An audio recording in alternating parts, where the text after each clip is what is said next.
Olá pessoal, tudo bem? Meu nome é Marielle, eu sou endocrinologista e eu vim aqui falar com vocês sobre contagem de carboidrato. Esse foi um tema que foi muito solicitado e como eu falo muito sobre diabetes, é um tema extremamente pertinente aqui para o nosso canal, porque a contagem de carboidrato é um dos métodos que a gente tem para ajudar o paciente a saber que dose de insulina ele precisa utilizar.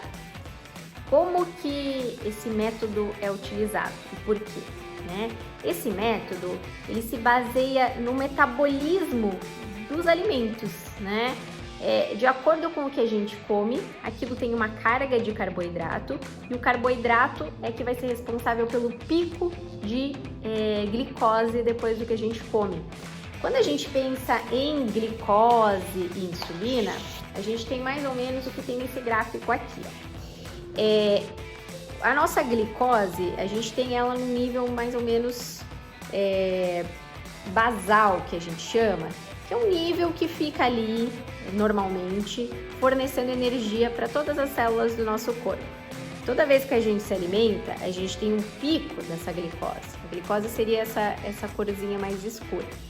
E a insulina, quando a gente tem diabetes, ela tem que estar ocupando esses dois momentos. Ela tem que manter uma glicose basal, que a gente chama, no nível legal, e ela tem que cobrir todos os picos de glicose que a gente faz. Quando que a gente faz pico? Quando a gente come, tá? Então, todas as refeições que eu fizer, eu vou ter picos de glicose. E toda vez que eu tenho um pico de glicose, eu preciso de insulina para cobrir esse pico. Quem não tem diabetes, produz essa insulina na quantidade certa. Mas quem não tem, quem tem diabetes e não produz insulina, como é que eu vou saber quanto de insulina que eu tenho que utilizar para cobrir a minha refeição?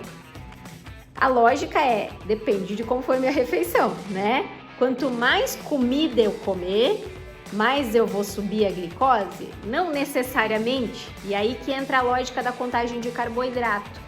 Teoricamente, quanto maior for a carga glicêmica dessa refeição, maior vai ser a necessidade de uso de insulina. A gente não consegue medir isso exatamente, tá? A gente faz uma estimativa e por isso a gente usa o carboidrato.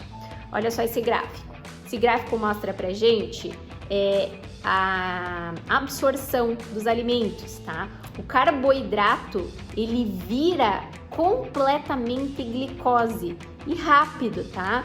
Aqui em minutos.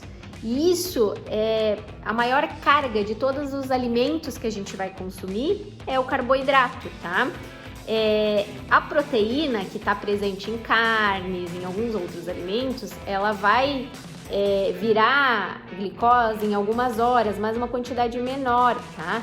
E a gordura menos ainda. Então, o principal é o carboidrato. E esse é o racional, essa é a lógica da gente escolher esse macronutriente como o determinante da dose de insulina, tá? Então, de acordo com a quantidade de carboidrato que você vai comer, você vai aplicar uma quantidade de insulina para cobrir aquele pico de glicose nessa refeição. Então, essa é a lógica da utilização desse método.